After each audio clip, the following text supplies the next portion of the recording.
guys, welcome back to Medical Coding with Blue. Today's episode is all about reading comprehension and studying medical coding. If you're brand new to my channel, welcome. I am Blue, I'm a medical coder. Okay guys, I got a very good email from a viewer who is a medical coding student right now, and she wanted to share some of her experience and, should this be a concern of how she's studying. Okay, so let's get into it. All right, so the viewer says, "Hi Blue, I hope this email finds you well. Recently, I had to study while in the presence of others, and it was brought to my attention that I study out loud. Since then, I have found that in order to read at the pace that I'm used to and with a good level of comprehension, that I have to read out loud. I can read in my head, but it feels a lot slower, and sometimes I have to reread the sentence in order to understand what is being said. It seems to primarily be true only for new technical material like the coding prereqs.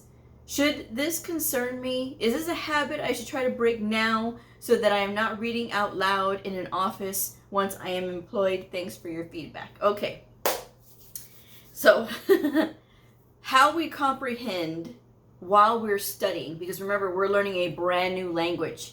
No matter what anybody tells you, medical coding is its own language. So that's first of all, okay? However you learn, or however it's easiest for you to absorb right now is okay.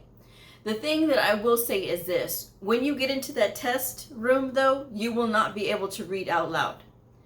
You have to be quiet. And so if it is a problem for you, then yes, I would say start working on it now. But if it is where you're just doing this so that you can learn, so that you can grasp the material, and then reading in your head becomes easier later on, and then when you get to taking your test, you can read in your head essentially, then you're going to be fine. But like I said, if you have to have that reading out loud in order to comprehend, that's something that you may want to work on right now so that you can break that habit before you go and take your exam. Because any association, either with AHIMA or AAPC, both of them, you have to be quiet in the exam time. And when you are if you are doing the AAPC exam and you're taking your exam at home, you still have to be quiet, so that's just something that you have to be prepared for. But in the study process, I don't want people to panic, right? This is where you're learning something new. And so sometimes you're going to have to approach it in different phases. Sometimes it is reading out loud. Sometimes it is watching videos. Sometimes it is actually going through the book and writing stuff out. Not in the coding books, but writing stuff out like in your workbooks and things like that. So however it is most helpful for you, you want to go ahead and do those things so that it can prepare you for the test. Remember, folks, the test, the certification exam, is going to be the proficiency test. By the time you take that test, you should be proficient. That is what you're taking the test for, to demonstrate a proficiency in medical coding.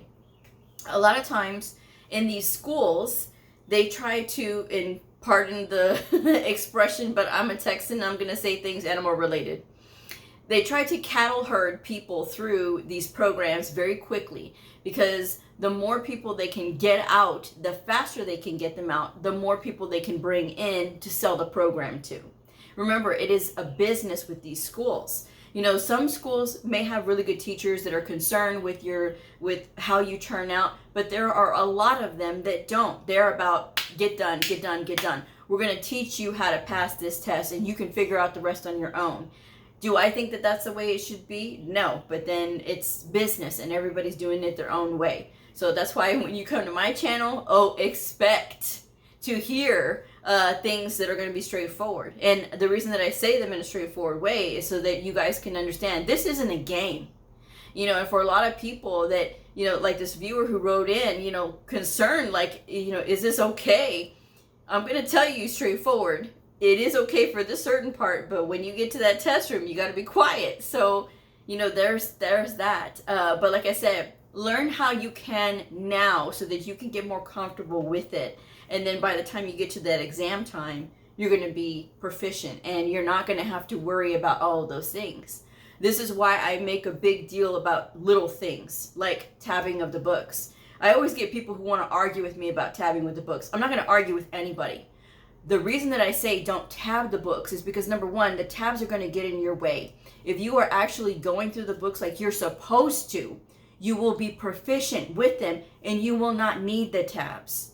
You can utilize the book for what it has. It has colors on the sides of it. So you can use those to kind of jog your memory and say, okay, I know this section is this color, this section is this color, and you can go through it that way. But tabbing the books can cause the pages to tear. And a lot of times you have all this ratty look on your book, and this book is meant to be a reference book.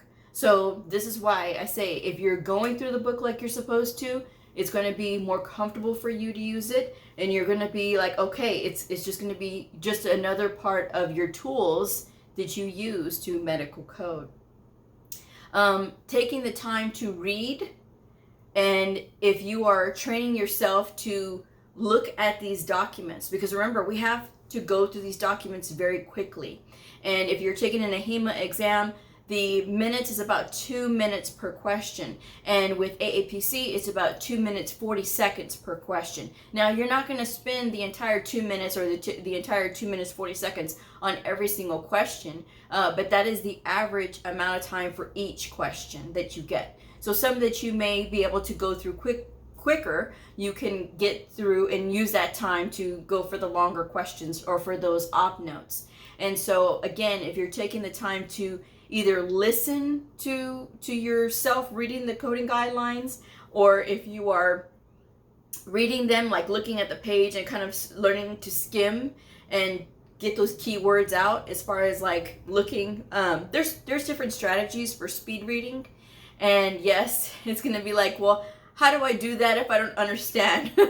This is why you go slow in the beginning. And so I say the slow way is the fast way. Okay, it is. Because when you take the time to do those building blocks and learn, and whether it's this viewer and that her or, you know, him or her reading out loud, and then like transitioning over to reading in their head, it's either way, but it's getting you that good practice, and it will be second nature to you after a while, the more you practice it.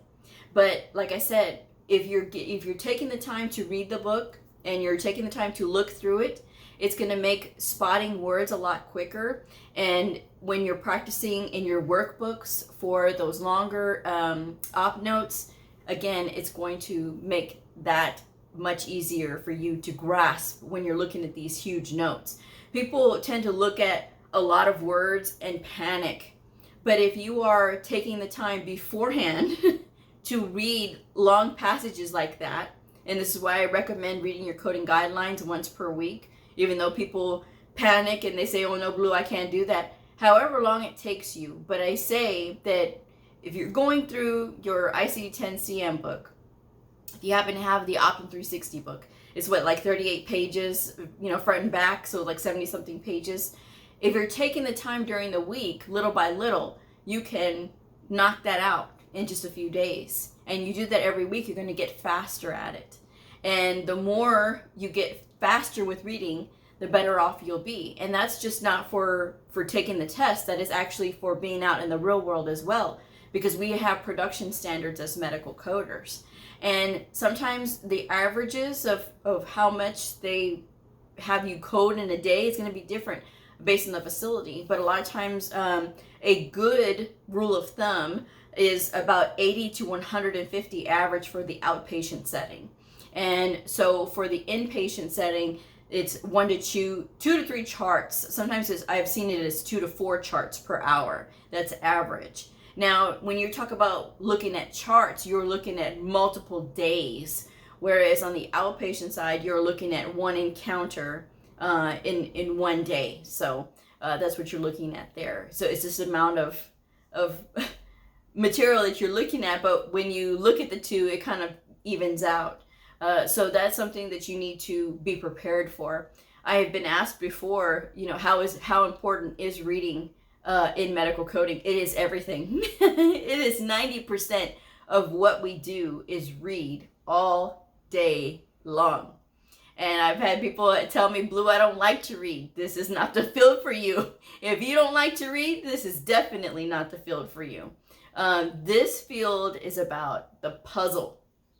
It is about reading the puzzle and getting to the codes and coding appropriately, coding accurately, coding ethically, so that everybody wins. Not just the provider, but the patient most of all, because whatever you select as their diagnosis code or their procedure codes, that is going directly to the insurance. And then they're having to pay out money for this, or their insurance is paying for this. And so it affects their care and everything else. So that's the thing that you have to keep in mind when you are coding these things, that they have to be accurate. And you and that doctor have to be teammates in order for this information to come out appropriately, because they may say something and you may interpret it another way because of your comprehension. And if you're not verifying with the doctor by talking to them beforehand, hey, that's where things can get kind of messed up. But it's important, no matter if you're a student or no matter when you get into the real world, that you get that comprehension down. And however it takes for you to get there, whether it is breaking medical terminology down to the prefixes, suffixes, and root words, which I tell y'all all the time, that when you're studying medical terminology, that to study the prefixes, the suffixes, and the root words. So that way you can break down the small parts of medical terms rather than trying to memorize whole terms, which can be overwhelming. There's hundreds and hundreds of thousands of medical terms out there.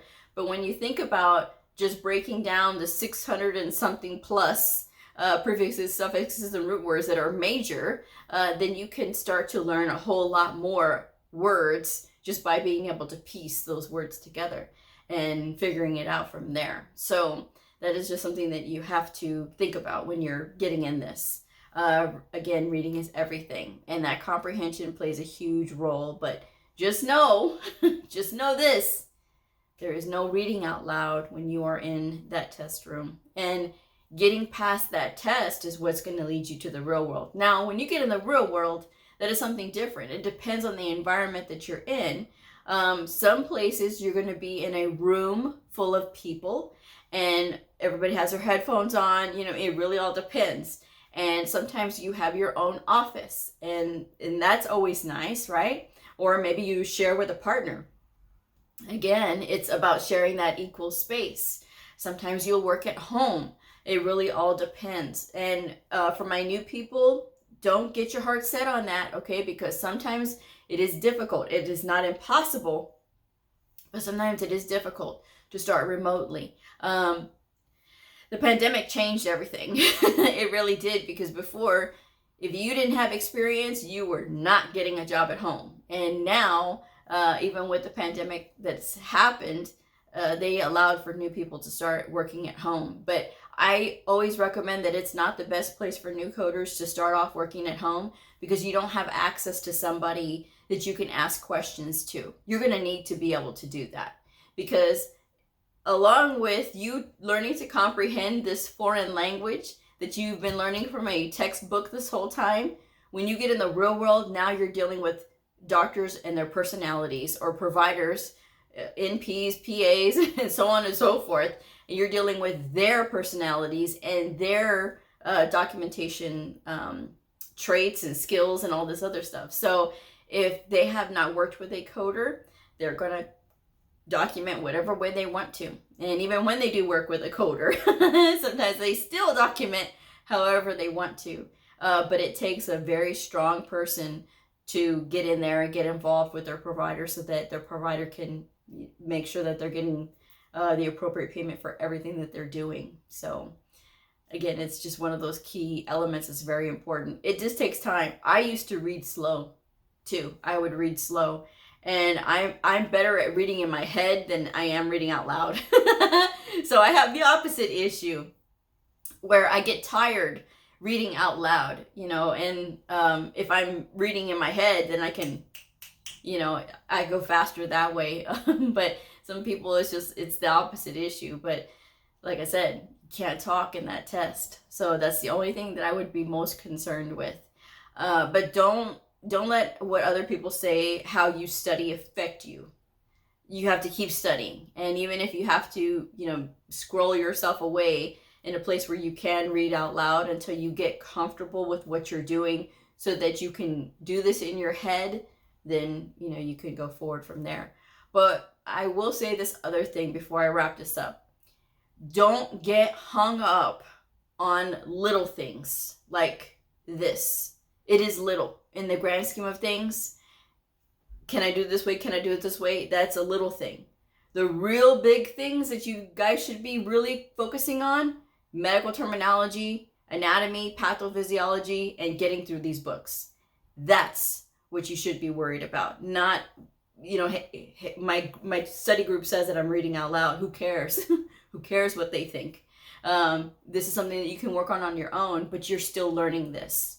And that's where you kind of have to meet yourself in the middle and be like, okay, I'm going to be a little bit forgiving of myself on this part because I'm still trying to get into this process of learning. But you will, after a while, when you start to make those little steps. And hopefully, I don't know how long this person is going through their program. I hope it's a decent amount of time, 9 months, 12 months, or 18 months. Because I always recommend that for new medical coders, anybody that's learning medical coding, is to go through a program that is as long, 9 months, 12 months, or 18 months, because it gives you time to absorb what you're learning. It is a lot. We have to know what doctors know while never having gone to medical school. I say that all the time because we do. We have to be able to interpret what they're saying. And they went to 10 to 15 years of medical school and learning, in residency and, specialty training and all this good stuff. They went through that many years and they have more knowledge than we do. And so we got to try to catch up. At least that's my philosophy that I've had for a very long time, is I got to catch up. Once I figured it out, like, it's not just about reading. I got to be able to understand this stuff.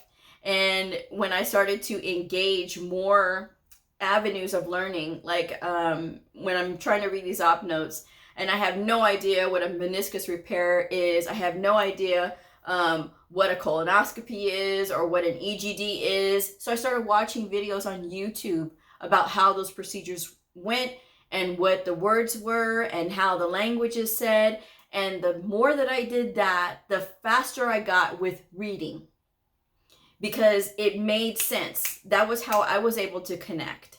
And the more I was able to connect those things, the faster I got. And so that's just something that, that helped me. And so maybe it could help you if you're out there and you maybe, because it sounds to me, this viewer learns auditory. And so if you learn by hearing, it's important that you watch videos, but still read your book, right? Still read the passages so that way it can connect together. Because the more you listen to it and hear it, the faster your brain is going to be able to process what you see. And that's essentially what it is. Because you don't have to take the time when you're reading in your head to sound the words out. You're looking at it and be like, okay, and your brain is able to process because it can do that muscle memory, essentially muscle memory. This is what I call it anyway, of going back through and thinking about the words that were said for that particular procedure or the words that were said for that particular condition, right? Your brain starts making these neural pathways and be like, okay, yeah, that's what I meant. Neural pathways, not muscle memory. But it starts to do that so that way it can recall. That's the key, is being able to recall. Now, if you can recall, the quicker you get. And the quicker you get, the more you can meet your goal. And the more focused you are, the better, right? So at least that's just my advice anyway. But yes, don't worry about it. Don't worry about what others say. Study however you feel comfortable. Work on getting better as far as like reading to yourself and just focusing on that. I don't know if just doing that, just a few hours a day or a couple of hours a day at least, and breaking it down in little 30-minute blocks where you're looking at a passage and not reading it out loud, and then just kind of building your skill from there. That's another way to look at it. At least it's my advice anyway. All right, best of luck to you all if you're out there studying. Don't give up. Don't get frustrated. It's something that we all go through. It's a shaping process. It is part of it, and you will get used to it because it doesn't stop once you pass that test. You will continue to go through this as you go along, and even when you've had many years of experience, and you will still come to those times where you're not really going to understand and comprehend what's happening until you take a few runs at it. But the more you learn how you learn, right, the better. I'm going to wrap this one up. Thank you guys so much for joining me. I hope you hit that like button. Likes go a long way with YouTube, okay? Like, subscribe, and share, and I'll see y'all again next time. Bye.